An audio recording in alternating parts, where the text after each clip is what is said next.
So yes all students, very good afternoon to you all and welcome to Enlightened Educators. ಇವತ್ತು ಬಂದು ನಾವು EPC ಒಂದು question ಪೇಪರ್ನ discuss ಮಾಡ್ತಾ ಇದ್ದೀವಿ. ಸೊ EPC ಕ್ವೆಶ್ಚನ್ ಪೇಪರ್ ನಾನು ಬೇರೆ ಕಡೆ ಇದೆ, but that is not that clear. Question paper ಅಷ್ಟು ಕ್ಲಿಯರ್ ಆ್ಯಂಡ್ ನೀಟಾಗಿ ಇಲ್ಲ ಮಿನ್ ದ ಫೋಟೋ. ಸೊ ಹಾಗಾಗಿ ನಾನು ಜಸ್ಟ್ ಹೇಳ್ತಾ ಹೋಗ್ತೀನಿ ನಿಮ್ಗೆ ಏನೇನು ಬಂದಿತ್ತು ಅಂತ. So please to sustain for that. DST ತೋರ್ಸೋಕ್ಕಾಗ್ತಿಲ್ಲ, I am very sorry. And the first thing, ಭಾಳಷ್ಟು ಜನ ನಂಗೆ ಮೆಸೇಜ್ ಮಾಡಿ ಕೇಳಿದ್ರಿ ನೆನ್ನೆ ಕೂಡ, ಮ್ಯಾಮ್ ಮಾಡಲ್ ಕ್ವೆಶ್ಚನ್ ಪೇಪರ್ ಓದಿದ್ರೆ 60 ಬರುತ್ತಾ ಮ್ಯಾಮ್, ಅಷ್ಟೇ ಸಾಕಾ ಅಂತ. ಖಂಡಿತ ಇಲ್ಲ ಅಂತ ಹೇಳಿದ್ದೆ, ಅದು ಪ್ರೂವ್ ಆಗೋಯ್ತು. ಬಿಕಾಸ್ ಮಾಡಲ್ ಕ್ವೆಶ್ಚನ್ ಪೇಪರಿಂದನೇ ಎಲ್ಲ ಕ್ವೆಶ್ಚನ್ ಹಿಡಿದು ಬರುತ್ತೆ ಅಂತ ಯಾವ ಕಾರಣಕ್ಕೂ ಹೇಳೋಕ್ಕಾಗಲ್ಲ. And that happen to be true, ಹೌದಾ? ಸೊ ಈಗ ನಾವು ನಿಮ್ಮ ಕ್ವೆಶ್ಚನ್ ಪೇಪರ್ನ ಕ್ಲೀನಾಗಿ ನೋಡಿದೆ. ಸೊ ನೋಡುವಾಗ model 1 and 2 was not up to the mark. Model 1 and 2 ನಾನು ಹೇಳ್ದಂಗೆ ಏನೂ ಅಷ್ಟಾಗಿ ಬರಲಿಲ್ಲ. ಸೊ ದಟ್ ಈಸ್ ವೈ, ಅಂದರೆ ನಾನು ಹೇಳಿದ್ದು ಜಸ್ಟ್ ನಿಮ್ಗೆ ಏನಂತ ಹೇಳಿದ್ದೆ, 3 ಚಾಪ್ಟರ್ ಓದ್ಕೊಳ್ಳಿ ಅಂತ ಹೇಳಿದ್ದೆ. ನಾನು ಮಾಡಲ್ 1 ಏನು ಹೇಳಿದ್ದೆ, ಸೆಟ್ ಆಫ್ ಕ್ವಶನ್ಸ್ ಅಂತ ಹೇಳಿಲ್ಲ. ನಾನು ನಿಮಗೆ ಮಾಡಲ್ 1 3 ಚಾಪ್ಟರ್ ಓದಿ, ಮಾಡಲ್ 2 ನಿಮ್ಮ internals plus model question paper ಓದಿ ಅಂತ ಹೇಳಿದ್ದೆ. ಅದು ನಿಮ್ಗೆ ಎಷ್ಟು ಮಟ್ಟಕ್ಕೆ ಹೆಲ್ಪ್ ಆಯಿತು ಅದು ನೀವೇ ನೋಡ್ಕೊಳ್ಳಿ. ಬಿಕಾಸ್ ನೀವು ನಾನು ಹೇಳ್ದಂಗೆ ನೀವು ಫಾಲೋ ಮಾಡಿತ್ತು ಅಂದರೆ ಅಟ್ಲೀಸ್ಟ್ ಅದರಲ್ಲಿ ಒಂದಿಷ್ಟಾರು ಬಂದಿರುತ್ತೆ. I don't have any idea on what the questions from model number 1 and model number 2. But ನಾನು ಹೇಳಿದಂತೆ ನಿಮ್ಮ ಇಂಟರ್ನಲ್ ಕ್ವೆಶ್ಚನ್ ಪೇಪರಲ್ಲಿ ಬಿರೋಂಥ ಕ್ವೆಶನ್ ಏನಾದರೂ ಇಲ್ಲಿ ಬಂದಿತ್ತು ಅಂತ ಹೇಳಿದ್ರೆ then it is what I told is correct ಅಂತ. ಸೊ ನೀವು ಚೆಕ್ ಮಾಡ್ಕೊಳ್ಳಿ. ನಾನೀಗ ಮಾಡಲ್ 3, 4 and 5ಗೆ ಬರ್ತಾ ಇದ್ದೀನಿ 60 ಮಾರ್ಕ್ಸ್ಗೆ. ಸೊ ಮಾಡಲ್ 3, 4 and 5ನಲ್ಲಿ ನಿಮಗೆ R2R ಟ್ಯಾಗ್ದೊಂದು ಕ್ವೆಶನ್ ಕೇಳಿದ್ದಾರೆ. Just showcase to you. ಈ R2R ಟ್ಯಾಗ್ದೊಂದು ಕ್ವೆಶನ್ ಕೇಳಿದ್ದಾರೆ ಅಲ್ವಾ? ಈ R2R ಟ್ಯಾಗ್ ಕ್ವೆಶನ್ ಬಂದುಬಿಟ್ಟೇನು ನಾನು ಹೇಳಿದ್ದೆ, ಪ್ಲಸ್ ಮಾಡಲಲ್ಲೂ ಇತ್ತು, ಹೌದಾ? ಮಾಡಲಲ್ಲೇ ಇದ್ದಿದ್ದು ನಾವು ಹೇಳಿದ್ವಿ. So we told what I can say R2R tag ಬಗ್ಗೆ ಕ್ವೆಶನ್ ಕೇಳ್ತಾರೆ ಅಂತ. ಅದಕ್ಕೆ ಹೇಳಿ ನೋಡಿ, how does the design and configuration of an op amp R2R tag contribute to its accuracy and performance in converting digital signal to analog signal ಅಂತ. So ಅದು ಹೇಗೆ ಮಾಡುತ್ತೆ ಅಂತ ಹೇಳಿದ್ರೆ, need to just directly write the operation of R2R tag for the model number 3 question number 5B ಏನು ಹೇಳುತ್ತೆ, how does the design and configuration of an op amp R2R tag contribute to its accuracy and performance in converting digital signal to analog signal ಅಂತ. ಅಂದರೆ you have to directly write the diagram and tell the operation. So ನೀವು operation ಮುಖಾಂತರ ಏನು ಹೇಳೋಕೆ ಹೊರಟಿದ್ದೀರಾ, that R2R tag is going to convert digital signal to analog signal, ಹೌದಾ? So ಅದನ್ನು ನೀವು ಆಪರೇಷನಲ್ಲಿ ಹೇಳ್ತೀರಾ. So you go to directly write the diagram and the operation. So I hope you have written that and 1 question have come from model question paper, ಆಯಿತಾ? Next question ಯಾವುದು? So ಇಲ್ಲಿ ಏನು ಮಾಡಿದ್ದಾರೆ, ಒಂದು ಪ್ರಾಬ್ಲಮ್ ಅಂತ ಹೇಳಿದ್ರೆ ನಿಮ್ಮ ಮಾಡಲ್ 3 ದಟ್ ಕ್ವೆಶನ್ ನಂಬರ್ 5C ಏನು ಮಾಡಿದ್ದಾರೆ, design and draw the frequency response of a common source JFET MOSFET amplifier. JFET MOSFET amplifier ಎಲ್ಲ ಎಲ್ಲಿ ಬರಬೇಕಾಗಿತ್ತು? It should have to come in model number 2, but model number 3 ಅಲ್ಲಿ ಬಂದಿದೆ. So ಹಾಗಂದ್ರೆ ಏನರ್ಥ?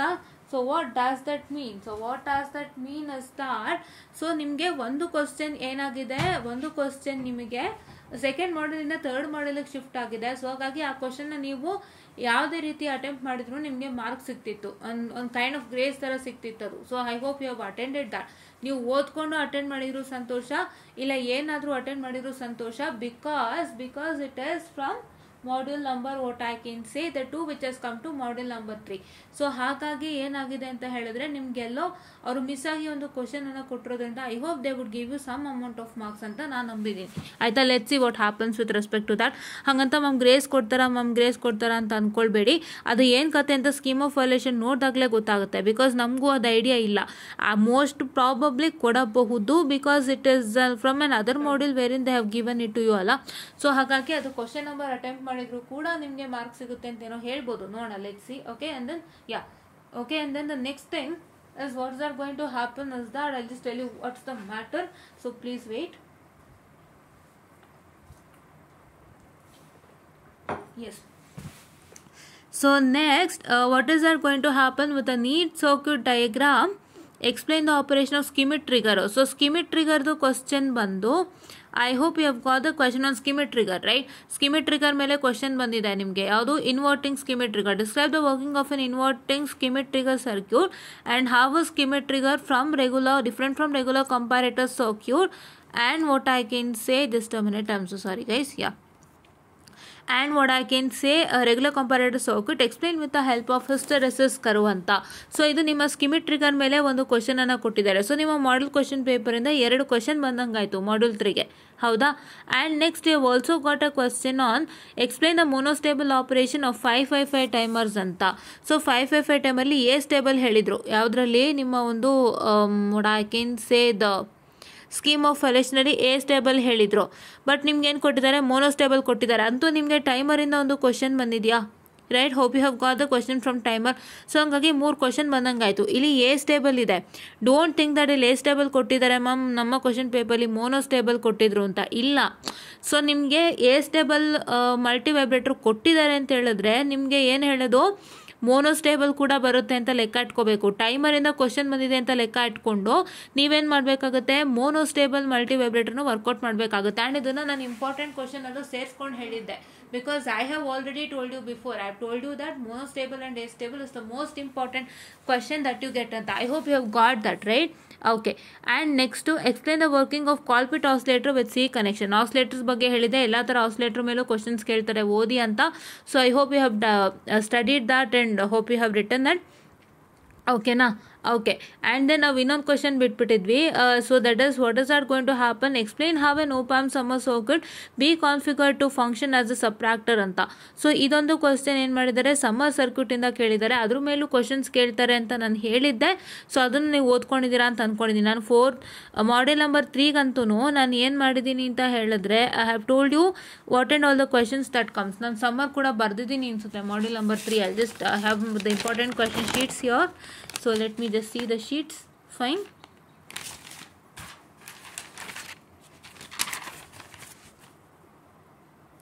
ನಾನು ಶೀಟ್ಸಲ್ಲಿ ನೋಡಿ, ನಾನು ಶೀಟ್ಸಲ್ಲಿ ನಾನೇ ಬರ್ದಿದ್ದೀನಿ. Explain the working of monostable multivibrators in 555 timer. ಅದು ಕೇಳ್ತಾರೆ. And astable multivibrator ಹೇಳಿದ್ದೆ ನೋಡಿ. Explain with neat label diagram summing amplifier and D2A converter ಅಂತ ಬರ್ದಿದ್ದೆ. ಇಲ್ಲಿ ನೋಡಿ ನಿಮ್ಮ ಕ್ವಶನ್ ಪೇಪರಲ್ಲಿ ಸಮ್ಮಿಂಗ್ ಆಂಪ್ಲಿಫೈರ್ ಮೇಲೆ ಕ್ವಶನ್ ಅನ್ನು ಕೇಳಿದ್ದಾರೆ. ಈಗ ಓಪನ್ ಮಾಡೋದು ಮಾಡೆಲ್ ಕ್ವಶನ್ ಪೇಪರ್, ಆಯಿತಾ. ನಾನು ಕ್ವಶನ್ ಪೇಪರ್ ಸ್ವಲ್ಪ ಅಷ್ಟು ಕ್ಲಾರಿಟಿ ಆ್ಯಂಡ್ ನೀಟಾಗಿಲ್ಲ, ಸೊ ಹಂಗಾಗಿ ನಿಮ್ಗೆ ಅದನ್ನ ತೋರ್ಸೋಕ್ಕಾಗ್ತಿಲ್ಲ, ದಯವಿಟ್ಟು ತಪ್ಪು ತಿಳ್ಕೊಬೇಡಿ, ಹಾಗೆ ಹೇಳ್ತಾ ಇದ್ದೀನಿ. ಸೊ ನಾನು ಹೇಳಿದೆ ಸಮ್ಮಿಂಗ್ ಆಂಪ್ಲಿಫೈರ್ ಮೇಲೆ ಕ್ವಶನ್ ಅನ್ನು ಕೇಳ್ತಾರೆ ಅಂತ. ಸೊ ಹಂಗಾಗಿ ಅದು ಕೂಡ ನಿಮಗೆ ಬಂದಿದೆ. ಸೊ ಹಾಗಾಗಿ ನಾನು ಹೇಳಿರೋದು ಪ್ಲಸ್ ಮಾಡೆಲ್ ಕ್ವಶನ್ ಪೇಪರಿಂದ I hope you have got 4 to 5 questions, ಹೌದಾ. 4 to 5 ಕ್ವಶನ್ಸ್ ಬಂದಿದೆ. ಮಾಡೆಲ್ ಕ್ವಶನ್ ಪೇಪರಿಂದ ಮಾಡೆಲ್ 3ಅಲ್ಲಿ ಯಾವ್ದು ಬಂದಿತ್ತು, R2 R ಡಯಾಕ್ ಬಂದಿತ್ತು. And you also have got with respect to the timer question Schmitt trigger ಮೇಲೆ ಬಂದಿತ್ತು. ದಟ್ 6A ಬಂದಿದೆ ಆ್ಯಂಡ್ 5B ಬಂದಿದೆ. And what I can say, ನಾನು ಹೇಳಿರೋದ್ರಲ್ಲಿ you have got 6C 6B and what I can say the 5A 3 ಬಂದಿದೆ, ಹೌದಾ. Okay. ನಾನು summer ಮೇಲೆ ಓದ್ಕೊಳ್ಳಿ ಅಂತ ಹೇಳಿದ್ದೆ. ಸೊ ಅದ್ರ ಮೇಲೆ ನಿಮಗೆ ಕ್ವಶನ್ಸ್ ಬಂದಿದೆ, ಆಯಿತಾ. ಓಕೆ. ಸೊ ಒಂದು ಕ್ವಶನ್ ಬಂದು ಎಕ್ಸ್ಟ್ರಾ ಹೇಳಿದೆ, ನಿಮ್ಮ ಮಾಡೆಲ್ 2ಇಂದ ಕಾಪಿ ಆಗಿದೆ. ಸೊ ಅದಕ್ಕೆ ಏನು ಅರೇಂಜ್ಮೆಂಟ್ಸ್ ಆಗುತ್ತೆ ಅದು ಅವ್ರ ಕಡೆಯಿಂದ ಮಾಡ್ತಾರೆ. ಅದಾದಾಗ ನಾನು ಹೇಳ್ತೀನಿ with respect to the marks, ಹೌದಾ. Okay. And next model number 4ಗೆ ಬರೋದಾದರೆ explain the 4 types of negative feedback amplifier. ಇಲ್ಲಿ ನೋಡಿ 7A ಬಂದಿದೆಯಾ ನಿಮಗೆ, 7A ಬಂದಿದೆ ನಿಮಗೆ, ಹೌದಾ. Okay, you got it. 7A ಬಂದಿದೆ. 7A ಆದಮೇಲೆ explain the VCVS amplifier, obtain its exact closed loop voltage gain, ideal closed loop voltage gain, also define gain stability, closed loop input impedance and closed loop output impedance of a VCVS amplifier. ಈ 7B question ಅಂತೂ ನಾನು ಹೇಳಿದ್ದೆ, ನಾನೇ ಇದೇ ಥರ frame ಮಾಡಿದ್ದೆ question. ನಿಮಗೆ ನೆನಪಿತ್ತು ಅಂದರೆ 7B ಕ್ವಶನ್ನು ನಾನು ಇದೇ ಥರ ಫ್ರೇಮ್ ಮಾಡಿದ್ದೆ ಆ್ಯಂಡ್ ಅದೇ ಥರ ಬಂದಿದೆ. ಓದ್ಕೊಂಡು ಬರ್ದಿದ್ದೀರಾ 7B? ಎಸ್. ಓಕೆ. ಸೊ ನೀವು ಬರ್ದಿತ್ತು ಅಂದರೆ ತುಂಬ ಸಂತೋಷ. 7A ಬಂದು ನಿಮ್ಮ ಮಾಡೆಲ್ ಕ್ವಶನ್ ಪೇಪರ್ ಪ್ಲಸ್ ನಾನು ಹೇಳಿದ್ದೆ. ಆ್ಯಂಡ್ 7B ಬಂದು 7B with respect to normal question paper. Don't look at this. ಇದನ್ನು ಯಾಕೆ ಓಪನ್ ಮಾಡಿದ್ದೀನಿ ಅಂದರೆ ನನಗೆ ಸಿಕ್ಕಿರೋಂಥ ಕ್ವಶನ್ ಪೇಪರು ಅಷ್ಟೊಂದು ಕ್ಲಾರಿಟಿ ಇಲ್ಲ ಅನ್ನೋ ಕಾರಣಕ್ಕೆ ನಾನು ಇದನ್ನು ಓಪನ್ ಮಾಡಿ ತೋರಿಸ್ತಾ ಇದ್ದೀನಿ. ಆ್ಯಂಡ್ ಇದರಲ್ಲಿ ನಿಮಗೆ ನಾನು ನಿಮ್ಮ ಕ್ವಶನ್ ಪೇಪರ್ ಕ್ವಶನ್ಸನ್ನು ಹೇಳ್ತಾ ಜೊತೆಗೆ ನಾನು ಅದು ನಿಮ್ಮ ಮಾಡೆಲ್ ಕ್ವಶನ್ ಪೇಪರ್ಲು ಎಲ್ಲಿದೆ ಅಂತ ಗುರ್ತಾಕಿಸ್ತಾ ಇದ್ದೀನಿ. ಸೊ ದಟ್ ನಿಮಗೆ ಗೊತ್ತಾಗಲಿ ಮಾಡೆಲ್ ಕ್ವಶನ್ ಪೇಪರಿಂದ ಎಷ್ಟು ಬಂದಿತ್ತು ಅಂತ, ಓಕೆನಾ. ಆ್ಯಂಡ್ ನಾನು ಹೇಳಿದ್ರಲ್ಲೂ ಎಷ್ಟು ಬಂದಿತ್ತು ಅಂತ ಗೊತ್ತಾಗಲಿ, ಅದಕ್ಕೋಸ್ಕರ, ಆಯಿತಾ. ಫೈನ್. ಓಕೆ. ಸೊ ನಾನು ಹೇಳ್ದಂತೆ 7B ಬಂದಿದೆ ಆ್ಯಂಡ್ 7C ಬಂದು ನಾನು ಹೇಳಿದ್ದೆ. ಸೊ ನಿಮಗೆ ಯಾವ್ಯಾವ್ದು ಲೆಕ್ಕ ಇದೆ ಅದನ್ನೆಲ್ಲ ನೀವು ವರ್ಕೌಟ್ ಮಾಡಿ ಅಂತ ಹೇಳಿದ್ದೆ. ನಾನು ಬರೀ ಥಿಯರಿ ಕಾನ್ಸಂಟ್ರೇಟ್ ಮಾಡಿದ್ದು. ಬಟ್ ನಿಮಗೆ ಪ್ರಾಬ್ಲಮ್ಸ್ಗೆ ನಾನು ಏನಂತ ಹೇಳ್ತಾ ಇದ್ದೆ, ಐ ಯೂಸ್ ಟು ಟೆಲ್ ಒಂದೊಂದು ಟಾಪಿಕ್ ಆದಮೇಲೆ ಇನ್ನೊಂದಿಷ್ಟು ಪ್ರಾಬ್ಲಮ್ಸ್ ಇದೆ ಮಾಡ್ಕೊಳ್ರು ಅಂತ. ಆ್ಯಂಡ್ ನಾನು ಹೇಳಿದ್ದೆ ನಾನು 4 ಡಿಸ್ಕಸ್ ಮಾಡಬೇಕಾರೆ when I was discussing with respect to voltage controlled voltage source, voltage controlled current source and voltage what I can say the voltage controlled current controlled current source and current controlled voltage source ಇದ್ರ ಬಗ್ಗೆ ಎಲ್ಲ discuss ಮಾಡಬೇಕಾದ್ರೆ ಅಲ್ಲಲ್ಲೇ problems ಇದೆ, practice ಮಾಡಿ ಅಂತ ನಿಮ್ಗೆ ಹೇಳ್ತಾ ಇದ್ದೆ. If you have remembered with respect to model number 4 topics ನಾನು ಏನಂತ ಹೇಳ್ತಾ ಇದ್ದೆ, ಅಲ್ಲಲ್ಲೇ ಪ್ರಾಬ್ಲಮ್ಸ್ ಇದೆ ಮಾಡ್ಕೊಳ್ಳಿ ಅಂತ ಹೇಳ್ತಾ ಇದ್ದೆ. I hope you have learn that and you have done that. So ಹಂಗಾಗಿ ನಾನು ಹೇಳಿದ ಕೂಡ ಬಂತು, ಹೌದಾ? Okay, that not this one, I am sorry. ನಾನು ಹೇಳಿದ ಕೂಡ ಬಂತು, 7C ಬಂತು. ಸೊ ನಾನು ಮಾಡೆಲ್ ನಂಬರ್ 4ಅಲ್ಲಿ 7th ಕ್ವಶನ್ ಏನು ಹೇಳಿದೆ ಅದು ಹಾಗೆ ಬಂದಿದೆ, ಹೌದಾ? ಓಕೆನಾ? ಯಾ. ಸೊ ಇವಾಗ ಮತ್ತೆ ಕ್ಲಿಯರ್ ಮಾಡ್ಬಿಡ್ತೀನಿ ನೋಡಿ. ನಾನು ಮಾಡೆಲ್ ನಂಬರ್ 3ಇಂದ ನಾನು ಹೇಳಿರೋ ಅಂಥದ್ದು 5A ಬಂತು and you have got with respect to 5B that is model question paper and 5C ಬಂದು ಮಾಡೆಲ್ ನಂಬರ್ 2ದು ಬಿಡಿ, ನಾನು ಕನ್ಸಿಡರ್ ಮಾಡಲ್ಲ. 6A ನಾವು ಮಾಡಲ್ ಕ್ವಶನ್ ಪೇಪರ್ ಏನು ಹೇಳಿದ್ವಿ ಅದೇ ಬಂದಿತ್ತು. ಬಿಕಾಸ್ 6A ನಂಗೆ ಐಡಿಯಾ ಇರಲಿಲ್ಲ, because I thought you did not had Schmitt trigger ಅಂತ, but you have it, it's okay. And next 6Bನೂ ನಾನು ಹೇಳಿದ್ದೆ ಆ್ಯಂಡ್ 6Cನೂ ನಾನು ಹೇಳಿದ್ದೆ. ಸೊ ಅದೇ ಬಂದಿದೆ, ಆಯಿತಾ? ಸೊ ಆಸಿಲೇಟರ್ಸ್ಗೆ ಬೇಕಾದ್ರೆ ನೀವೇ ಚೆಕ್ ಮಾಡ್ಕೋಬೋದು. I have the question paper here. Okay, so ನಾವೇನು ಹೇಳಿದ್ವಿ, ನಾವೇನು ಹೇಳಿದ್ವಿ ಎಲ್ಲನೂ ನಾನೇ ಬರೆದಿದ್ದೀನಿ. I have written everything. Okay, Hartley oscillator ಹೇಳಿದ್ದೆ, ಸೀರೀಸ್ ಕ್ರಿಸ್ಟಲ್ ಆಸಿಲೇಟರ್ ಹೇಳಿದ್ದೆ and I have told Colpitt oscillator ಹೇಳಿದ್ದೆ. Colpitt oscillator problems and theory, diagram and explanation ಅಂತ ಬರೆದಿದ್ದೀನಿ ನಿಮ್ಮ ಒಂದು sheets. If you can check out in the community ಪೇಜ್ನ. So ನಾನು ಹೇಳಿದ್ದೀನಿ, ಸೊ ಅದೇ ಬಂದಿದೆ, ಹೌದಾ? You have got it. Okay, then ಯಾವ್ಯಾವ್ದಾಯ್ತು ಇವಾಗ? ದಿಸ್ ಈಸ್ ನಥಿಂಗ್ ಬಟ್ ಯಾರ್ ವೋಟ್ ಐ ಕ್ಯಾನ್ ಸೇ ಯಾರ್ ವಿಚ್ ಒನ್, ದಟ್ ಈಸ್ ಇದು 5B ಹೇಳಿದ್ದೆ ನಾನು, 5B ಹೇಳಿದ್ದೆ, ಆಮೇಲೆ 5Aನೂ ಹೇಳಿದ್ದೆ. Just a minute guys. 5A ಹೇಳಿದ್ದೆ, 5B ಹೇಳಿದ್ದೆ, 5th one, okay, I am sorry, 5B ಹೇಳಿದ್ದೆ. And once again I have told you with respect to 6A and what I can say the 6Bನೂ ಹೇಳಿದ್ದೆ, 6Cನೂ ಹೇಳಿದ್ದೆ. ಸೊ ನಾನು ಹೇಳಿರೋದ್ರಲ್ಲಿ ಇಷ್ಟು ಬಂದಿದೆ, ಹೌದಾ? ಇವಾಗ ಮಾಡೆಲ್ ನಂಬರ್ 3 ಇದು ಮತ್ತೆ ರಿಪೀಟ್ ಮಾಡ್ತಾ ಇದ್ದೀನಿ ಅಂತ ಅಂದ್ಕೋಬೇಡಿ, ಯಾಕಂದರೆ ನಾವು ಅಲ್ಲಲ್ಲೇ ಅಪ್ಡೇಟ್ ಆಗ್ತಾ ಇರಬೇಕು. ಸೊ ಹಂಗಾಗಿ ಹೇಳ್ತಾ ಇರ್ತೀನಿ. ಆ್ಯಂಡ್ ಮಾಡೆಲ್ ನಂಬರ್ 4 ಬಂದು ನಾನು ಹೇಳ್ದಂತೆ 7 ಕ್ವಶನ್ ಕಂಪ್ಲೀಟಾಗಿ ಬಂದುಬಿಟ್ಟಿದೆ. 7 ಕ್ವಶನ್ ಕಂಪ್ಲೀಟಾಗಿ ನಾನು ಹೇಳ್ದಂಗೆ ಬಂದಿದೆ. ನಾನು ಪ್ರಾಬ್ಲಮ್ ಇಂಥ ಥರದ್ದೇ ಬರುತ್ತೆ ಅಂತ ಹೇಳಿರಲಿಲ್ಲ, ಬಟ್ ಈ ಟಾಪಿಕ್ಕಿಂದ ಬರೋ ಪ್ರಾಬ್ಲಮ್ನ ಚೆನ್ನಾಗಿ ಪ್ರಾಕ್ಟೀಸ್ ಮಾಡಿ ಅಂತ ಹೇಳಿದ್ದೆ. I hope you got the same. Okay, and next explain the ideal responses of filter ಅಂತ. So ideal responses of filter ಬಂದು 8A ಕ್ವಶನ್ನು. ಸೊ ಒಂದು ಕ್ವಶನ್ ಬಂತು ಮಾಡಲ್ ಕ್ವಶನ್ ಪೇಪರಿಂದ. ಸೊ ಇನ್ ಯಾರ್ 8A only have got that question. C ಇದು ಎಲ್ಲಿತ್ತು question? 8Aನಲ್ಲೇ ಇತ್ತು and ನಿಮ್ಮ question ಪೇಪರಲ್ಲೂ ಕೂಡ 8Aನಲ್ಲೇ ಇದೆ. That is classify the explain the ideal responses of filter ಅಂತ, ಹೌದಾ? ಸೊ ಇದೊಂದು ಬಂತಾ? Okay, and the next thing what you got in model number 4 is what I can say that determine the full frequency, Q cutoff and 3 dB frequency. ಒಂದು problem ಬಂದಿದೆ. So ಈ problem ಬಗ್ಗೆ ನಾನೇನು ಹೇಳಿರಲಿಲ್ಲ. So I will exclude that. Question number 8B. 8C ಬಂದು ಏನಾಗಿದೆ ಅಂದರೆ half wave and full wave precision rectifier using op amp. Precision rectifier ಬಗ್ಗೆ ಹೇಳಿದ್ದಾರೆ, ಇದನ್ನು ಕೂಡ ನಾನು ಹೇಳಿರಲಿಲ್ಲ ಪ್ರಿಸಿಷನ್ ರೆಕ್ಟಿಫೈಯರ್ ಬಂದು. ಸೊ ಹಾಗಾಗಿ I will just keep it as it is. 7th question ಅಂತೂ ನಾನು ಹೇಳ್ದಂಗೆ ಕಂಪ್ಲೀಟಾಗಿ ಬಂದಿತ್ತು. ಆ್ಯಂಡ್ 8th ಕ್ವಶನ್ ಬಂದು ನಿಮಗೆ ಬರೀ 8A ಮಾತ್ರ ಬಂದಿದೆ, ಬೇರೆ ಏನೂ ಬಂದಿಲ್ಲ. ಸೊ ನಾವು precision what I can say rectifier ಬಗ್ಗೆ ಹೇಳಿರಲಿಲ್ಲ, ಸೊ ಅದು ಬಂದಿದೆ. ಸೊ 8B ಆ್ಯಂಡ್ C ನಾನು ಎಕ್ಸ್ಕ್ಲೂಡ್ ಮಾಡ್ತಾ ಇದ್ದೀನಿ. 8th ಕ್ವಶನ್ ನಾನು ಎಕ್ಸ್ಕ್ಲೂಡ್ ಮಾಡ್ತಾ ಇದ್ದೀನಿ, 2 question. Okay, and model number 5ಗೆ ಬರೋದಾದರೆ I have told you class A class Bಯಿಂದ ಕ್ವಶನ್ಸ್ ಬಂದೇ ಬರುತ್ತೆ ಅಂತ. ಸೊ ಅವೆಲ್ಲ ಬಂದಿದೆ. ಸೊ ಇದರಲ್ಲಿ ನಿಮಗೆ ಏನು ಬಂದಿದೆ? ಸೊ 9A ಮತ್ತು 9B ಬಂದಿದೆ, ಹೌದಾ? 9A ಮತ್ತು 9B ಬಂದಿದೆ. ನಾನು ಹೇಳಿರೋದ್ರಲ್ಲಿ ಮಾಡೆಲ್ ನಂಬರ್ 5ಅಲ್ಲಿ 9C ಬಗ್ಗೆ ನಾನು ಡಿಸ್ಕಸ್ ಮಾಡಿರಲಿಲ್ಲ, ಹೌದಾ? Okay, and the next thing ನಾವು ಬರೋದಾದರೆ, so with respect to what I can say the model number 5 ಅಥವಾ 10th ಕ್ವಶನ್ನ ನೀವು ನೋಡೋದಾದರೆ, so you have got a question from what is an SCR, explain with the help of basic SCR, explain the gate triggering. So ಇಲ್ಲಿ ನೋಡಿಲಿ, ಇಲ್ಲಿ SCR ಬಗ್ಗೆ ಕೇಳಿದ್ದಾರೆ ಅಂತ ಹೇಳಿದ್ವಿ. ಸೊ ಆ SCR ಬಗ್ಗೆನೂ ನಿಮಗೆ ಬಂದಿದೆ. ಸೊ ಹಂಗಾಗಿ 10A ಬಂತು. ಆ್ಯಂಡ್ 10B ಬಂದುಬಿಟ್ಟು ಏನಂತ ಹೇಳಿದ್ರೆ phase control method of triac along with the voltage wave form. So triac ಬಗ್ಗೆ ನಾನು ಡಿಸ್ಕಸ್ ಮಾಡಿರಲಿಲ್ಲ, ಮಾಡೆಲ್ ನಂಬರ್ 5 ಅಲ್ವಾ? Just a minute guys, I tell you what is the matter. ಹಾಂ, SCR ಫೇಸ್ ಕಂಟ್ರೋಲ್ ಹೇಳಿದ್ವಿ and bidirectional thyristor IGBT working. Triac ಬಗ್ಗೆ ಹೇಳಿರಲಿಲ್ಲ. So triac ಬಗ್ಗೆ ಹೇಳಿರಲಿಲ್ಲ. ಸೊ ಇಲ್ಲಿ eliminate 10B question. And 10C ಬಂದು design a full wave control rectifier using RC triggering. Full wave control rectifier using RC triggering. So ಇದ್ರ ಬಗ್ಗೆನೂ ನಾವು ಹೇಳಿರಲಿಲ್ಲ. So ಹಾಗಾಗಿ ನಿಮಗೆ 10A ಮಾತ್ರ ಬಂದಿತ್ತು, 10Bನೂ ಇಲ್ಲ, 10Cನೂ ಇಲ್ಲ. ಸೊ 10B 10C ಬಂದು ನಾವು ಹೇಳಿರಲಿಲ್ಲ ಆ್ಯಂಡ್ ಇದಿಲ್ಲೂ ಇರಲಿಲ್ಲ guys. It was not present in what I can say where in your model question paper also. So ಹಾಗಾಗಿ ಇವಾಗ ನಾನು ಹೇಳಿರೋದ್ರಲ್ಲಿ ನಿಮಗೆ ಎಷ್ಟು ಬಂದಿದೆ, ನೀವು ಏನು ಬರೆದ್ರೆ ನಿಮ್ಗೆ ಎಷ್ಟು ಮಾರ್ಕ್ಸಿಗೆ ನಾನು ಹೇಳಿದ್ದು ಬಂತು ಅಂತ ಹೇಳ್ಬಿಡ್ತೀನಿ ಕರೆಕ್ಟಾಗಿ. ಸೊ ಇವಾಗ ನಿಮಗೆ for example if you have attended question number 5 in model number 3, so ಅವಾಗ ನಿಮಗೆ ಕರೆಕ್ಟಾಗಿ 5 + 8 + 7 ಅಂತಲೇ ಇಟ್ಕೊಳ್ಳೋಣ. ಯಾಕೆಂದರೆ ನೀವು ಮಾಡೆಲ್ 2 ಅಲ್ಲಿ ಓದಿರೋದೇನಾದ್ರು ಮಾಡೆಲ್ 3 ಬರೆದಿತ್ತು ಅಂದರೆ ನಿಮಗೆ ಟೋಟಲ್ 20 ಬರುತ್ತೆ. ಕರೆಕ್ಟಾಗಿ ಬರೆದಿದ್ರೆ 20 ಬರುತ್ತೆ. ಓಕೆನಾ.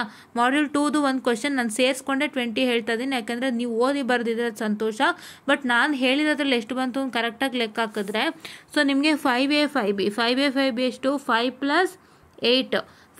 8 ಎಷ್ಟು 13 marks plus what I can say model number 4 ಅಲ್ಲಂತೂ ಎಸ್ಪೆಷಲಿ, ಅಥವಾ you can even consider with respect to the this one, which one, that is what I can say the 6 also. Question number 6ನೂ consider ಮಾಡ್ಬೋದು, because ಅದರಲ್ಲಿ ಎಲ್ಲ ಬಂದಿತ್ತು.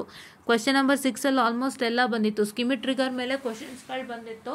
So ಅದನ್ನು ನಾನು just exclude ಮಾಡಿದ್ದೆ. ಲೈಕ್ ನಿಮ್ಗೆ ಇತ್ತೋ ಇಲ್ವೋ ಅನ್ನೋದು ನಂಗೆ ಗೊತ್ತಿರಲಿಲ್ಲ, ಬಟ್ ಇಲ್ಲಿದೆ ಓದ್ಕೊಳ್ಳಿ ಅಂತ ಹೇಳಿದ್ದೆ. ಸೊ ಅದು ಕೂಡ ಬಂದಿತ್ತು. ಸೊ ಹಾಗಾಗಿ ನಿಮಗೆ ಒಂದು 13 + 20 ಪ್ಲಸ್ ನಾನು ಓವರ್ ಆಲ್ ಎಲ್ಲ ಸೇರಿಸಿ ಹೇಳ್ತಾ ಇದ್ದೀನಿ. ಅದರಲ್ಲಿ ನೀವು ಬರೋದು ಎಷ್ಟು ಬರುತ್ತೆ ಅಂತಲೂ ಆಮೇಲೆ ಹೇಳ್ತೀನಿ. ಓಕೆನಾ. 20 ಪ್ಲಸ್ ಆಮೇಲೆ ನಿಮ್ಮ ಮಾಡೆಲ್ ನಂಬರ್ 4 ನೋಡೋದಾದರೆ, ಸೊ ನಿಮ್ಮ ಮಾಡೆಲ್ ನಂಬರ್ 4 ನೋಡೋದಾದರೆ 7A 7B 7C. ಸೊ ಹಂಗಾಗಿ ಅಲ್ಲೂ 20ಗೆ ಬಂದಿತ್ತು. ಸೊ ನಾನು ಹೇಳಿದ್ದೆ ಮಾಡ್ಕೊಳ್ಳಿ ಲೆಕ್ಕಗಳು ಅಂತ. I hope you have done that. And what I can say 8A ಬಂದಿದೆ. 8A ಅಂತಂದರೆ 8Aಗೆ ಎಷ್ಟಾಯಿತು +8 plus what I can say ನಿಮ್ಮ ಮಾಡೆಲ್ ನಂಬರ್ 5ನಲ್ಲಿ ನಿಮ್ಗೆ ಎಷ್ಟಕ್ಕೆ ಬಂದಿತ್ತು 8 + 8 16 ಮತ್ತು +6 16 + 6 ಬಂದಿತ್ತು. ಸೊ ಇದನ್ನು ನಾವು ಕ್ಯಾಲ್ಕುಲೇಟ್ ಮಾಡ್ತು ಅಂತ ಹೇಳಿದ್ರೆ ಎಷ್ಟು ಬರುತ್ತೆ, ಎಷ್ಟು ಬರುತ್ತೆ. So you will be getting it as what I can say I just tell you how much. So please wait guys, please wait.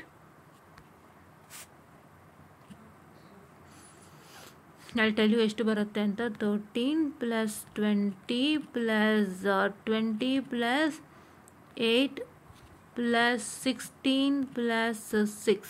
So ನಾನು ಹೇಳಿರೋದ್ರಲ್ಲಿ ನಿಮಗೆ ಒಂದು ಕ್ವಶನ್ ಪೇಪರು ನಿಮ್ಗೆ ಎಷ್ಟಕ್ಕಿರುತ್ತೆ, you will be having it for what I can say just a minute, I will just tell you. 40 ಅಲ್ಲ. So 40 ಅಂದರೆ 40 80 80 40 120. Okay 80 40 120 120 + 40 160 and 160 200 ಮಾರ್ಕ್ಸಿಗೆ ಇರುತ್ತೆ ಒಂದು question paper. If you consider the 2 that is model number 1 for question number 1 and 2. Question number 1 and 2 that is 1 stands for ಒಂದು first question 20, second question 20 ಅಂದರೆ ಎಷ್ಟಾಯಿತು 40. ಅದೇ ಥರ ನೀವು ಹೋಲ್ ಕ್ವಶನ್ ಪೇಪರ್ ಕನ್ಸಿಡರ್ ಮಾಡಿದ್ರೆ 200 ಮಾರ್ಕ್ಸಿಗೆ ಇರುತ್ತೆ. ಅದನ್ನ ನೀವು 100ಗೆ ಬರೀಬೇಕಾಗುತ್ತೆ. ಸೊ ಇವಾಗ ನಾನು ಹೇಳಿರೋವಂಥದ್ದು 200 ಮಾರ್ಕ್ಸ್ಗೆ 86 ಮಾರ್ಕ್ಸಿಗೆ ಬಂದಿದೆ. ಹೌದಾ. ಆ 86 ಮಾರ್ಕ್ಸಿಗೆ ಬಂದಿರೋದ್ರಲ್ಲಿ ನೀವು ಅಕಸ್ಮಾತ್ if you have attempted with respect to 5A ನೀವು ಅಟೆಂಪ್ಟ್ ಮಾಡಿದರೆ, 5A 5B ನೀವು ಅಟೆಂಪ್ಟ್ ಮಾಡಿದರೆ, ಮತ್ತು ಅದ್ರ ಜೊತೆಯಲ್ಲಿ ನೀವು what I can say just a minute guys, I am sorry.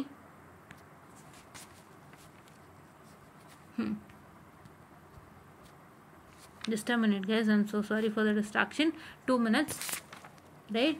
Okay, yeah, okay, we came back. Yeah, so 13 ಮತ್ತು ಇದು ಯಾವುದು, ಇದು 5A 5B ಅಟೆಂಪ್ಟ್ ಮಾಡಿದ್ದು ಮಾಡ್ಯೂಲ್ 3ನಲ್ಲಿ. ಆ್ಯಂಡ್ ನಿಮ್ಮ ಒಂದು ಮಾಡ್ಯೂಲ್ 4ನಲ್ಲಿ ನೀವು 7A ಅಟೆಂಪ್ಟ್ ಮಾಡಿದ್ದು. ಆ್ಯಂಡ್ ನಿಮ್ಮ ಒಂದು ಮಾಡ್ಯೂಲ್ 5ನಲ್ಲಿ ನೀವು at least what I can say the module 5ನಲ್ಲಿ 9A 9Bನ ನೀವು ಅಟೆಂಪ್ಟ್ ಮಾಡಿತ್ತು ಅಂತ ಹೇಳಿದ್ರೆ, ಸೊ ಅವಾಗ ಎಷ್ಟು ಬರ್ತಾಯಿತ್ತು ನಿಮಗೆ, ಹೌ ಮಚ್ ಇಸ್ 13 + 20 + 16. ಸೊ 13 + 20 ಎಷ್ಟು, 13 + 20 is nothing but 43 and 43 + 16. So 43 + 16 ಅಂತ ಹೇಳಿದ್ರೆ it is nothing but is equal to 59 marks ಬರ್ತಿತ್ತು ನಾನು ಹೇಳಿದಂಗೆ ಕರೆಕ್ಟಾಗಿ ಫಾಲೋ ಮಾಡಿದರೆ. ಆ್ಯಂಡ್ ಈ 59 ಮಾರ್ಕ್ಸ್ ಜೊತೆನಲ್ಲಿ ನಿಮಗೆ ಏನಾದರೂ like say for example if you have studied the internal question paper from module 1 and 2 and ಅದರಿಂದ ನಿಮ್ಗೆ ಏನಾದರೂ ಉಪಯೋಗ ಆಗಿತ್ತು. ನಾನು ಇಂಟರ್ನಲ್ ಕ್ವಶನ್ ಪೇಪರ್ ಅಂತಲೂ ಮೆನ್ಷನ್ ಮಾಡಿದ್ದೆ, ಪ್ಲಸ್ ಮಾಡಲ್ ಅಂತ ಮೆನ್ಷನ್ ಮಾಡಿದ್ದೆ. ಬಟ್ ಮಾಡಲ್ ಕ್ವಶನ್ ಪೇಪರ್ ಬಂದು ಮಾಡ್ಯೂಲ್ 1 and 2 ಯೂಸ್ ಆಗಲಿಲ್ಲ. Plus what I can say if you have studied your internal question paper and ಆ ಇಂಟರ್ನಲ್ ಕ್ವಶನ್ ಪೇಪರ್ ಇದ್ದಂಥ question ಏನಾದ್ರು ನಿಮ್ಮ Model 2 ಹೆಲ್ಪ್ ಆಗಿತ್ತು ಅಂತಂದರೆ ಅದನ್ನು ಒಂದಿಷ್ಟು ಮಾರ್ಕ್ಸ್ ಸೇರಿಸ್ಕೊಳ್ಳಿ. ಸೊ ಅವಾಗ 160 to 65 ತನಕ ನಾನು ಹೇಳಿರೋದು ಬಂದಿತ್ತು. I hope you have return this much. ಹೌದಾ? ಸೊ ಒಂದು 60 to 65 ತನಕ ಬಂದಿತ್ತು. ಸೊ ನಾನು ಹೇಳಿದಂತೆ Model ನಂಬರ್ 3, 4 and 5 ನಲ್ಲಿ ಆಲ್ಮೋಸ್ಟ್ ನಿಮ್ಗೊಂದು 56 to 58 ಮಾರ್ಕ್ಸ್ ತನಕ ಬಂದಿತ್ತು. ಹೌದಾ? So I hope you all have got benefited from my this thing, the important questions. ನಿಮಗೆ ಅಕಸ್ಮಾತ್ ಬೆನಿಫಿಟ್ ಆಗಿಲ್ಲ ಅಂದರೆ ನೋ ಅಂತ ಕ್ಲಿಕ್ ಮಾಡಿ, ಬೆನಿಫಿಟ್ ಆಗಿದೆ ಎಸ್ ಅಂತ ಕ್ಲಿಕ್ ಮಾಡಿ. ಆ್ಯಂಡ್ ಇನ್ನೊಂದು ಕ್ವಶನ್ ಬಂದಿತ್ತು ನನಗೆ ನಮ್ಮ ಚಾನಲಲ್ಲಿ. So the question is, ma'am, will I get marks if I have made minor errors in the circuit? Ma'am, will they give marks or not ಅಂತ. ಸೊ ಮೈನರ್ ಎರರ್ ಮಾಡಿದ್ರು ಕೂಡ marks ಸಿಗೋಲ್ಲ. ಯಾಕಂತ ಹೇಳಿದ್ರೆ ಸರ್ಕ್ಯೂಟ್ ಅಂದರೆ it's a complete circuit and ಆ complete ಸರ್ಕ್ಯೂಟ್ಗೆ they will be having a very good weightage. And whole ಡಯಾಗ್ರಾಮ್ಗೆ ಅವರು ಮಾರ್ಕ್ಸ್ ಕೊಡಬೇಕು ಅಂದರೆ ಎಲ್ಲಾನು ಕರೆಕ್ಟ್ ಆಗಿರಬೇಕು. ಒಂದು ಚೂರು ತಪ್ಪಿದ್ರು ಕೂಡ they don't even consider that particular circuit or the diagram and they will consider that particular circuit diagram as 0 so that you won't get marks. Minor mistake ಇಂದ ಯಾವುದೇ ಕಾರಣಕ್ಕೂ ಮಾರ್ಕ್ಸ್ ಕೊಡೋದಿಲ್ಲ. Because that minor mistake will affect the entire circuit and ಆ entire circuit wrong ಆಗೋಗುತ್ತೆ and they don't consider that circuit and they will provide you 0 marks. So this is what is an important update ಅಂತ ಹೇಳ್ತಾ, so ನಾನು ಏನೇನು ಬಂದಿತ್ತು ನಿಮ್ಮ model question ಪೇಪರಿಂದನೂ ಏನು ಬಂದಿತ್ತು ಮತ್ತೆ ನಾನು ಹೇಳಿದ್ರಿಂದ ಏನು ಬಂದಿತ್ತು ಅಂತ ಇನ್ಫಾರ್ಮೇಶನ್ ಅನ್ನು ಕೊಟ್ಟು ನಿಮಗೆ whole total including the 2 questions, ಒಂದು ಮಾಡೆಲಿಂದ 2 ಕ್ವಶನ್ ಬರುತ್ತಲ್ವಾ, 2 ಕ್ವಶನ್ ಸೇರಿಸಿ ಎಷ್ಟು ಬಂದಿತ್ತು ಆ್ಯಂಡ್ ಅದರಲ್ಲಿ ನೀವು ಸಿಂಗಲ್ ಕ್ವಶನ್ಸ್ ತಗೊಂಡೆ. Because need attempt only 1 question from each model ಅಲ್ವಾ. ಸೊ ಸಿಂಗಲ್ ಕ್ವಶನ್ಸ್ ತಗೊಂಡ್ರು ಎಷ್ಟು ಬರುತ್ತೆ ಅಂತ ಡೀಟೇಲ್ ಆಗಿ ಹೇಳಿದ್ದೀನಿ. So I hope you understood this session. And ಇವತ್ತು ಸಾಯಂಕಾಲ ಇಲ್ಲ, ನಾಳೆ ಬರ್ತೀನಿ. ನಾಳೆ ಸಾಯಂಕಾಲ ವಿಲ್ ಕನೆಕ್ಟ್ ಟು ನೆಟ್ವರ್ಕ್, ಅಥವಾ ನಾಳೆ I will not be there, I will be at evening ಅಲ್ಲಿ ಫ್ರೀ ಆಗಿರ್ತೀನಿ. ಸೊ ನಾಳೆ ಈವ್ನಿಂಗ್ ಬಂದು ನೆಟ್ವರ್ಕಿಗೆ ಕನೆಕ್ಟ್ ಆಗೋಣ. ಸೊ ನೆಟ್ವರ್ಕಿಗೆ ಒಂದು ಒಳ್ಳೆ ಪ್ಲಾನ್ ಅನ್ನು ಕೊಡ್ತೀನಿ, ಸ್ಟಾರ್ಟ್ ಮಾಡ್ಕೊಳ್ತಾ ಹೋಗಿ. ಬೇಕು ಅಂತಂದ್ರೆ ನಾನು ಇವಾಗಲೇ ಹೇಳ್ಬಿಡ್ತೀನಿ, ಅದನ್ನು ಕೇಳಿಸ್ಕೊಳ್ಳಿ. Because it's very good for you. Because ಇವಾಗಿಂದ ಸ್ಟಾರ್ಟ್ ಮಾಡಿದ್ರೆ ತುಂಬಾ ಒಳ್ಳೇದು. ಬಿಕಾಸ್ ನೀವು ನೆಟ್ವರ್ಕ್ ಇವಾಗಿಂದ ಸ್ಟಾರ್ಟ್ ಮಾಡ್ತು ಅಂದ್ರೆ ತುಂಬಾ ಒಳ್ಳೇದು, ಇಲ್ಲ ಅಂತಂದ್ರೆ ಕಷ್ಟ ಆಗ್ಬಿಡುತ್ತೆ. ಹೌದಾ? ನೀವು ನಾಳೆ ಮಾಡ್ತೀನಿ, ನಾನು ಇನ್ನು ಶನಿವಾರ ಇದೆ ಭಾನುವಾರ ಇದೆ ಅನ್ಕೊಂಡ್ರೆ ಆಗಲ್ಲ, ಇವಾಗಿಂದನೇ ಮಾಡಲೇಬೇಕು. Because it's that kind of subject. ಹೌದಾ? ಸೊ ಏನು ಮಾಡಬೇಕಪ್ಪ ನೆಟ್ವರ್ಕ್ಗೆ ಅಂತ ಹೇಳಿದ್ರೆ, ಇವಾಗ ನಾನು ಹೇಳ್ದಂತೆ ನನ್ನ ಒಂದು ಇಂಪಾರ್ಟೆಂಟ್ ಕ್ವಶನ್ಸ್ಗಳನ್ನ ಫಾಲೋ ಮಾಡಿ. Model 1 and 5ಗೆ, Model 2ಗೆ ಇಂಪಾರ್ಟೆಂಟ್ ಕ್ವಶನ್ಸ್ ನಾಳೆ ಕೊಡ್ತೀನಿ, Model 2ಗೆ ಕೊಡ್ತೀನಿ, ಮತ್ತು Model 4ಗೆ ಕೊಡ್ತೀನಿ. Model 3ನ ನೀವು ಬೇಕಾದರೆ ಓದಿಲ್ಲ ಅಂದರೆ let's say wish, because I am not taking Model 3. ಇವಾಗ ನಿಮಗೆ ನೆಟ್ವರ್ಕ್ ಅನಾಲಿಸಿಸ್ ಪಾಸ್ ಆಗಬೇಕಲ್ವಾ. ಸೊ ಹಾಗಾಗಿ ನಾನು ಹೇಳೋವಂಥ ಪ್ಲಾನು Model ನಂಬರ್ 1 ಓದಿ ಇವತ್ತು ಕೂತ್ಕೊಂಡು, ಸಿಸ್ಟಮ್ ಆಗಿ Model ನಂಬರ್ 1 ಓದಿ ಇವತ್ತು. Model ನಂಬರ್ 1 ಎಷ್ಟು ಪರ್ಫೆಕ್ಟಾಗಿ ಗೊತ್ತೀರಾ ಅಂದರೆ, ಅದು ಓದಿರೋದು ನೀವು ಎಷ್ಟು ಪರ್ಫೆಕ್ಟ್ ಆಗಿರಬೇಕು ಅಂದರೆ ನಾಳೆ Model ನಂಬರ್ 5 ಮಾಡ್ಬೇಕಾದ್ರೆ ನಿಮ್ಗೆ ಈಸಿ ಆಗಬೇಕು. ಅದಕ್ಕೋಸ್ಕರ study first Model number 1, Model number 5 and Model number 2 ಇಷ್ಟನ್ನ ಪ್ರಾಕ್ಟೀಸ್ ಮಾಡ್ತಾ ಇರಿ ಗೈಸ್. ಅದಾದಮೇಲೆ Model ನಂಬರ್ 4ಗೆ ಬನ್ನಿ. ಇಲ್ಲ ಅಂತಂದರೆ if you are very interested to study Model number 4 first itself, you can come back to that. ಹೌದಾ? So ಹಾಗಾಗಿ ಈ ಒಂದು ಮೆಥಡಾಲಜಿನ ಫಾಲೋ ಮಾಡಿಕೊಂಡು ನೀವು ರೆಡಿ ಆಗ್ತಾ ಇರಿ. ಅಷ್ಟರಲ್ಲಿ ಬರ್ತೀನಿ ನಾನು Model 2 ಮತ್ತು 4 ಇಂಪಾರ್ಟೆಂಟ್ ಕ್ವಶನ್ಸ್ ಜೊತೆಗೆ. Model 1 ಆ್ಯಂಡ್ Model 5 ನಾನು ಏನು ವೀಡಿಯೋಸ್ಗಳು ಮಾಡ್ತೀನಿ ಅಷ್ಟೇ ಸಾಕು, ಬೇರೆ ಏನೂ ಬೇಡ. ನಾನೇನು ಇಂಪಾರ್ಟೆಂಟ್ ಕೊಟ್ಟಿದ್ದೆ ಅಷ್ಟೇ ಸಾಕು, ಬೇರೆ ಏನೂ ಬೇಡ. ಅಷ್ಟೊಂದು ಚೆನ್ನಾಗಿ ಪ್ರಾಕ್ಟೀಸ್ ಮಾಡ್ತಾರೆ. ಅಷ್ಟರಲ್ಲಿ ಬಿಟ್ಟು ಏನು ಬರೋದಕ್ಕೆ ಸಾಧ್ಯ ಇಲ್ಲ. ದಯವಿಟ್ಟು ಪ್ರಾಕ್ಟೀಸ್ ಮಾಡಿ, ದಯವಿಟ್ಟು ಪ್ರಾಕ್ಟೀಸ್ ಮಾಡ್ತಾ ಇರಿ. ಇಷ್ಟನ್ನ ಅಷ್ಟರಲ್ಲಿ ನಾನು ಬಂದು ಇನ್ನೂ ಒಂದಿಷ್ಟು ಟಿಪ್ಸ್ ಆ್ಯಂಡ್ ಟ್ರಿಕ್ಸನ್ನು ಕೊಡ್ತೀನಿ. ಆ್ಯಂಡ್ ನಿನ್ನೆ ನಾನು EPC ಮಾಡಬೇಕಾದ್ರೆ ಒಂದು ಟಿಪ್ಸ್ ಆ್ಯಂಡ್ ಟ್ರಿಕ್ಸನ್ನು ಕೊಟ್ಟಿದ್ದೆ, ಯಾವುದೇ ಲೆಕ್ಕ ಆಗಲಿ SI ಯೂನಿಟ್ನ ಮಿಸ್ ಮಾಡಬೇಡಿ ಅಂತ. ಇಲ್ಲೂ ಕೂಡ ಅದನ್ನು ಮಾಡಬೇಡಿ, ಇಲ್ಲೂ ಅದೇ ಮಿಸ್ಟೇಕನ್ನು ಮಾಡಬೇಡಿ. ದಯವಿಟ್ಟು SI ಯೂನಿಟನ್ನು ವೋಟ್ ಹಾಕಿನ್ಸಿ, ಡೋಂಟ್ ಮಿಸ್ ದ SI ಯೂನಿಟ್ನ ಅದೇ ಕಾರಣಕ್ಕೂ ಮಿಸ್ ಮಾಡಬೇಡಿ. ಇಲ್ಲೂ ಅದೇ ಪ್ರಾಬ್ಲಮನ್ನು ಮಾಡೋದಕ್ಕೆ ಹೋಗಬೇಡಿ. ಆ್ಯಂಡ್ ನೀಟಾಗಿ ಎಲ್ಲನೂ ಪ್ರಾಕ್ಟೀಸ್ ಮಾಡಿ. ಈ Model ನಂಬರ್ 1 ಮತ್ತು 5 ಪ್ರಾಕ್ಟೀಸ್ ಮಾಡ್ತೀರಿ. ನಾಳೆ ಸಾಯಂಕಾಲ ಬಂದು ನಿಮಗೆ ಇನ್ ಫರ್ದರ್ ಏನೇನೆಲ್ಲ ಮಾಡಬೇಕು after Model number 1 and 5. Model number 1 and 5ಗೆ ನಮ್ಮ ಹತ್ರ ಮೆಟೀರಿಯಲ್ ಸೂಪರ್ ಆಗಿದೆ, ಇಂಪಾರ್ಟೆಂಟ್ ಕ್ವಶನ್ಸು ಸೂಪರ್ ಆಗಿದೆ. ದಯವಿಟ್ಟು ಅದನ್ನ ಚೆಕ್ ಮಾಡ್ಕೊಳ್ಳಿ. ಅದಾದಮೇಲೆ I tell you what to do ಅಂತ ಹೇಳ್ತಾ I just wind up the session of students and thank you.